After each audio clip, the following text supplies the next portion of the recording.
Hello everyone, নমস্কার। কেমন আছো তোমরা? আশা করি তোমরা সবাই খুব ভালো আছো। আমরাও খুব ভালো আছি। আমার নতুন একটা ভিডিওতে তোমাদের অনেক স্বাগত। তো দেখো, আমি আজকে ভিডিওটা শুরু করলাম সব রান্নাঘর পরিষ্কার করা দিয়ে। কারণ কি বলতো, বাচ্চাদের স্কুলে দিয়ে এসে এইমাত্র চা খেলাম। চা খেয়ে এখন আমি রান্নাঘরটা ক্লিন করব। ক্লিন করে, কারণ ওরা থাকলে স্প্রে করে মোছা যায় না, সবাই ওদের হাঁচি হয়, আর ওদের যেহেতু অ্যালার্জি আছে তো সেই জন্য খুবই সমস্যা। আর দেখো, আমি এখানে রান্না করি তো আমি এভরিডে তো বক্সগুলো ক্লিন করতে পারি না, 2-3 দিন পর পর করে এখন আমি স্প্রে করে সব আঠা আঠা হয়ে গেছে তেল তেলে। তো এগুলো আমি সমস্ত এখন গরম জলের মধ্যে ব্রাশ দিয়ে আর ওয়াশিং লিকুইড দিয়ে এটাকে ঘষে তারপরে ন্যাকড়া দিয়ে মুছে ক্লিন করে নেব। ক্লিন করে তারপরে আমি রান্নাবান্না শুরু করব। তো দেখো, এই যে ক্লিন করছি। আসলে কী বলতো, এখানে মানে প্রচণ্ড ধুলোবালি, আর যেহেতু আমার বাচ্চারা একটু ছোটোটা মানে এখন গোছালে আবার কিছুক্ষণ পরে আবার সেটা এলোমেলো করে দেয়। ওরা যেহেতু এখন নেই, সেই জন্য আমি এখন একদম সুন্দর করে পরিষ্কার করে পরিচ্ছন্ন করে তারপরে সবজি কাটবো দুপুরে রান্নার জন্য। আর ওদের টিফিনে ওরা স্কুল থেকে এসে খাবে হচ্ছে চিকেন নাগেটস আর ব্রেড আর হচ্ছে বানানা। এগুলো আমি টিফিনটা আর বানাতে হবে না। আর আমার হাজব্যান্ডের জন্য একটু করবো রাইস দিয়ে, কলিফ্লাওয়ার আছে ওইগুলো দিয়ে ডিম দিয়ে একটু ছোটো মানে অল্প করে একটু ফ্রাইড রাইস করে দেবো। আর চিকেন করা আছে আগের দিনে, সেটা দিয়ে। আর আমি আজকে রান্না করবো হচ্ছে তোমার মাছ আর গাজরগুলো। আমার বাচ্চারা যেমন গাজর ভালো খায় না, কিন্তু আমি কী করি, গাজরগুলো যদি কুচি কুচি করে কেটে ভাজো তাহলে ওরা সেটা লাইক করে না। আমি সেই জন্য গাজরটাকে ঘষে নিয়ে সুন্দর করে তারপরে ওটাকে আমি কালো জিরে ফোড়ন দিয়ে একটু রসুন থেতো করে দিয়ে তারপর ওটা ভেজে নিই হালকা হালকা করে। তো এটা মিষ্টি মিষ্টি খেতে ভালোই লাগে, আমার তো ভীষণই ভালো লাগে। আর আমার বড়ো ছেলে ভীষণ খায়, ঠিক আছে, অসুবিধা নেই, কিন্তু ছোটোটা আর মেজোটা এরা একদম খেতেই চায় না। তো এদেরকে আমি বলি যে খাও, নাহলে কিন্তু চোখ খারাপ হয়ে যাবে, এই সমস্ত বলে ওদেরকে খাওয়ানো হয়। তো দেখো, এই যে স্প্রে করে করে বক্সগুলো মুছছি, কারণ রান্না করি তো রান্নার মানে তেলে হয়ে যায়। তো এভরিডে তো পরিষ্কার করা সম্ভব হয় না আমার বাচ্চাদের নিয়ে। তো আমি কী করি, মানে 3 দিন পর পর বা 2 দিন পর পর আমি এইভাবে মুছে নিই, ক্লিন করে ফেলি। এখন আমি ফ্লোরটাও পরিষ্কার করে ফেলবো, বক্সগুলো পরিষ্কার করে ফেলবো, ওভেনটা করব, সমস্ত কিছু করব। দেখো, এখানে তেল হয়ে যায় বলে আমি এই যে বক্সের এই যে এটা না, আমি কাগজ দিয়ে মানে ওই যে পেপার দিয়ে মুড়ে রেখে দিয়েছি, যে পেপারটা খুলে ফেললে এবার ওই তেলের পেপারটা ফেলে দিলাম, আবার নিয়ে দিয়ে দেবো, এই জন্য আমি এইভাবে করে রাখি। আর এগুলো কী বলো তো, অনেক দিন হয়ে গেছে তো তো সেই জন্য এগুলো কালার করতে হবে। তো আমরা ভাবছি যে আমরা হয়তো জুলাইতে যখন স্কুল ছুটি থাকবে তখন আমরা হলিডে গেলে সেই সময় এই রান্নাঘরের বক্সগুলো ঠিক করতে হবে, কালার করতে হবে। এই তো সেই জন্য এখন আর কিছু ধরছি না, যা আছে আমি এগুলোই রেডি করছি। ওভেনটা আমাদের চেঞ্জ করতে হবে, অনেক কিছু চেঞ্জ করতে হবে।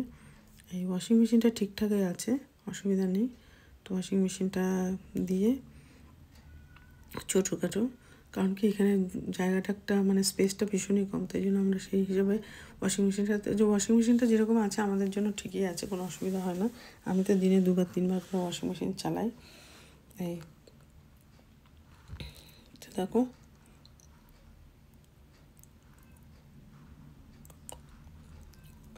আর কি বলো তো, আর এখন তো অতটা ঠান্ডা নেই, ঠান্ডাটা একটু কমে গেছে, তো সেই জন্য কাজকর্ম করতে অসুবিধা হয় না। কিন্তু ঠান্ডাতে, আবার বেশি ঠান্ডাতে সোয়েটার টোয়েটার পরে পরিষ্কার করা খুবই মুশকিল, নষ্ট হয়ে যায়। তো সেই জন্য এখন বেশি ঠান্ডাও না, বেশি আবার গরমও না, তো মোটামুটি, যার জন্য আমি মানে এই সময়টা কাজ করতে বেশ মজাই লাগে, খুবই আরাম লাগে। আর বেশি গরমেও ভালো লাগে না, আবার শীতেও ভালো লাগে। আমার তো ভালো লাগে না, আমি জানি না কার ভালো লাগে। আর বেশি গরমে তো কাজ করাই যায় না, ঘেমে নিয়ে একাকার হয়ে যায়।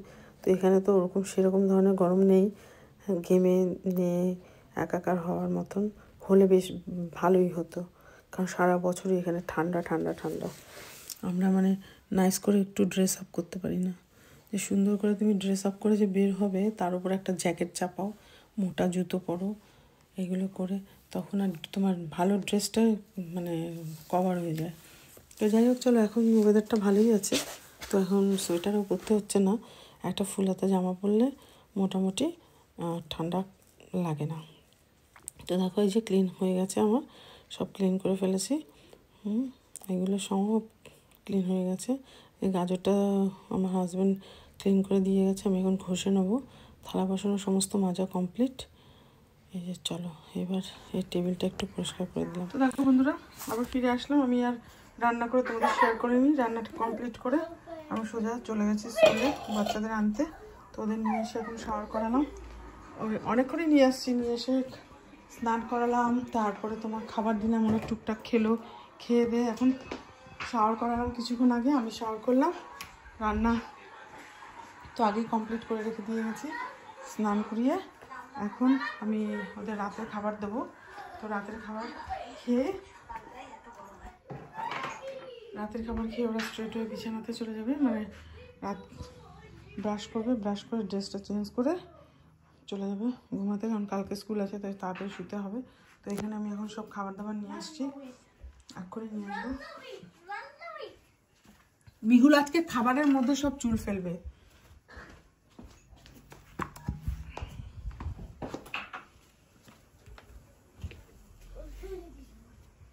তুই পরে চুলে তেল দিতে পারছিস না?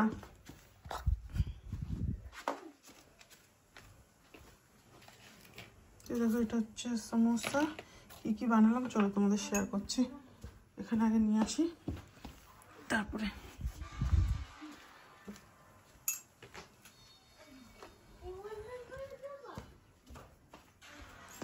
এটা চাল ফুলকপি দিয়ে মাছ দিয়ে। মাগনাস চলে আয় খেতে। ক্যারেট খেতে হবে, তোমার চোখ নষ্ট হয়ে যাবে নালে।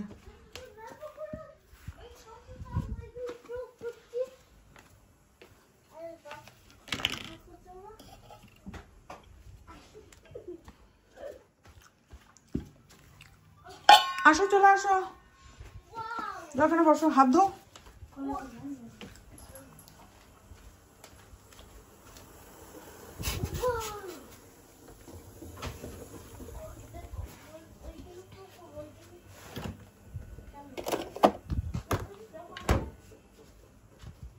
আসো।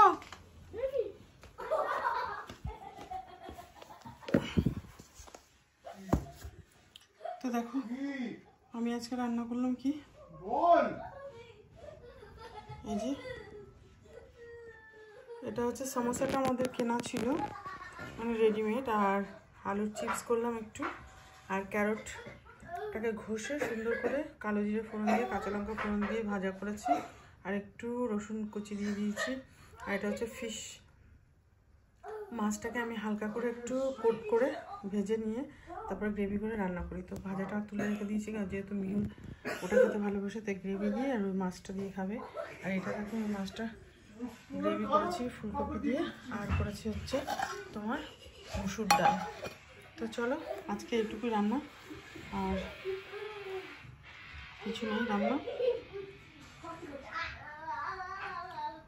তো চলো, হ্যাঁ আশা করি তোমাদের ব্লগটা ভালো লেগেছে। যদি ভালো লাগে লাইক করে, শেয়ার করো, কমেন্ট করো। দেখা হচ্ছে নতুন একটা ভিডিওতে। তখন এখন আমি ওদের খাবারটা দিয়ে ওরা স্ট্রেট হয়ে বিছানাতে চলে যাবে ব্রাশ ট্রাশ করে।